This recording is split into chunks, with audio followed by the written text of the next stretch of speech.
So, I asked you as you watched the video, what would you do if you had been in that situation?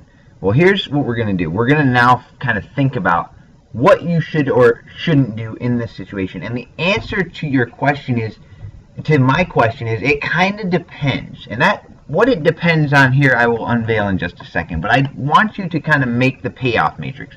So you have a blank payoff matrix on your page number 3. It's the first oligopoly paper in the packet. So you're done with monopolistic competition. Now you're doing the oligopoly stuff. So it looks kind of like this. Yours is just blank. So you got to fill in here how this works. So you've got 2 players. This is the most simple, or the simplest form of an oligopoly. It's called a duopoly. A duopoly because we have 2 players. 1, 2. Guy, girl. Okay? Now, an oligopoly could be a few. I think the rule is technically if something like 3 firms or less control 70% of the market share, then it's considered an oligopoly. I don't know if that's true or not. I might have just made that up. But the rules about what actually constitutes how they determine oligopoly is not that important to you. But this is how it will look on the AP test. This would be the main thing that they test you with regards to oligopoly. Is a duopoly, 2 players.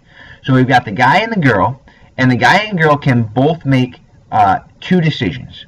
2 decisions.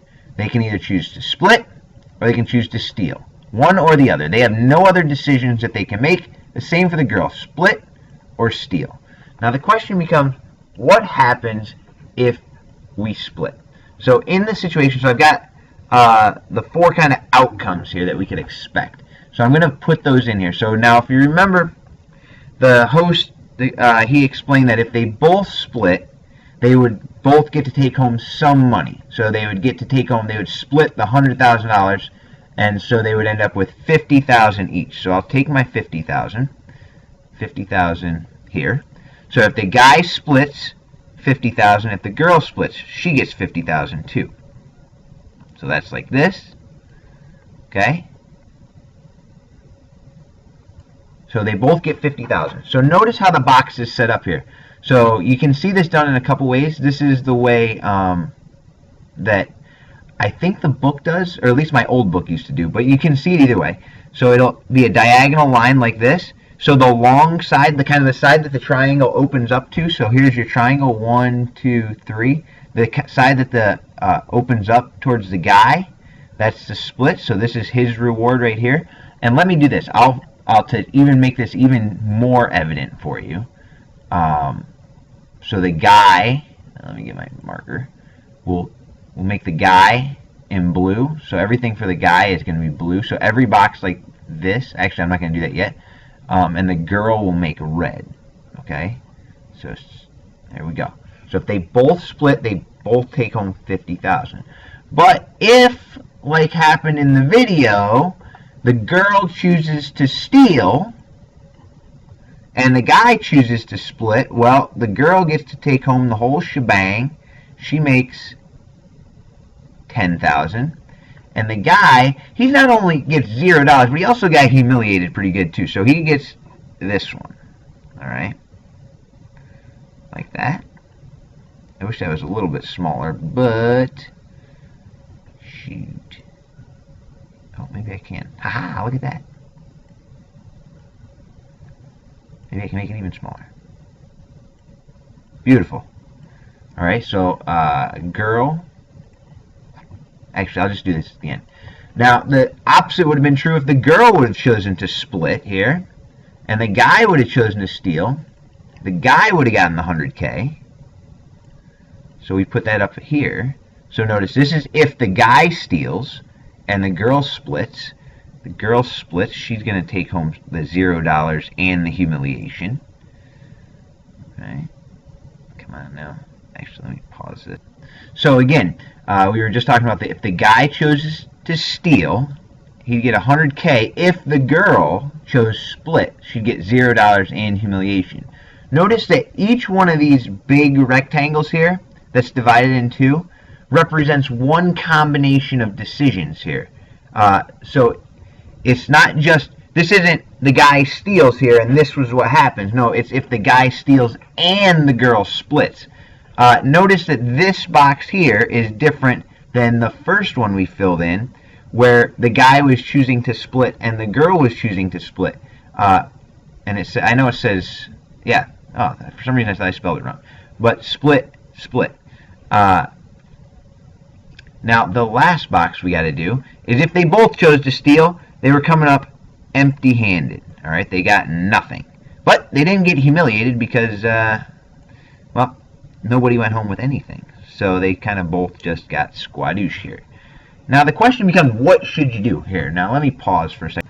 So I put these in red and blue here so that you could see the guys' rewards versus the girls' rewards. So every box has a red and a blue so that there's some combination of both players had to make a decision to get to this outcome in this box. Now, the question becomes, well, what would you do? And I said it kind of depends, because I can't really make a good decision in this situation unless I know something else, or at least unless I have an inkling about what the other person is going to do. So in some sense, in Oligopoly, your decision depends on the decision of your partner. So this is our first step here, and I'll walk you through, but this is a very important rule to remember, because everything you do from here on out, when you look at these payoff matrix, you have to think about the other guy first. What will they do? So do this for me for a second. Try to ignore the bottom half. So where the girl steals, ignore this. All right? And so if the girl splits, what should the guy do? If you were the guy, what should you do if you knew that the girl was going to choose to split the money? What would you do if you were the guy? Well, look at your options. Your options are either you can take home $50K or you can take home $100K. If I know she's going to split and I'm the guy and I'm looking out for myself and I want to do what's best for me, I'm sure as heck going to steal. Because I'm going to make $100,000 versus $50,000. So I should steal. Now, look if I know that the girl is going to steal. Now, ignore what's up here, because these are the results if the girl splits. She's not splitting. Right now, we think she's going to steal. Okay? So we go, all right, we're looking at these two. So if I'm the guy, I can split, I get $0 and I get humiliated. Or I can steal and I just get $0 with no humiliation. Well, I don't know what about you folks, but I'm going to take the $0 without the humiliation, okay? Which makes me like this, and I was up here too. And if you notice, regardless of what the girl did, it came out better for the guy to steal. Huh. That's weird. Well, let's look at it for the girl now. So let's imagine you're the girl. Imagine you're the girl and you're thinking about what's the guy going to do. Well, if you think in your head that he's going to split, ignore everything on the right here. Ignore these two right columns. Put them out of your head. So if you think the guy is going to split, look at the red lines now. You've got the choice between $100,000 and $50,000. I'd rather have $100,000 versus $50,000. So if the guy's going to split and you're the girl, looks like you should go steal and take the $100,000. That's a horrible start. Sorry. But now let's imagine that you're the girl and you think the guy's going to steal. Okay? Ignore everything over here. These are both have to do with the guy splitting. He's not doing that now.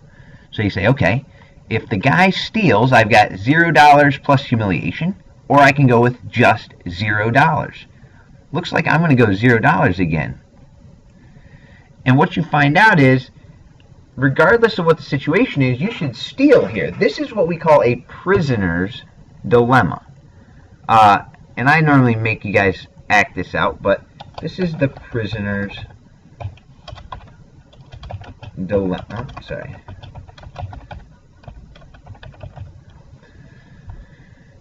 And it's a really weird situation because it seems like you shouldn't do this. You shouldn't go home with $0. It seems like you should work together and come up with $50,000 each. That would be a fair solution. But yet, in the prisoner's dilemma, you don't. You come out with a suboptimal outcome because thinking about what the other person is going to do leads you to making this decision right here, because you know what the other person is going to do. So the prisoner's dilemma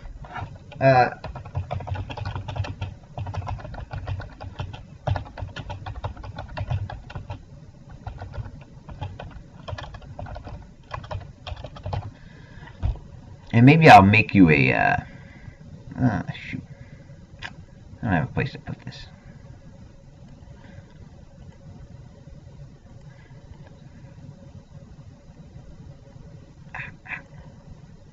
So, prisoner's dilemma leads to suboptimal outcome, or at least it appears that way. But following the rules and thinking about what your opponent is going to do, it's the best outcome for you here. So now I'm going to show you how these lay out a little bit. There's a second way that these payoff matrices can lay out, and I'm going to have you try to set up one on your own next.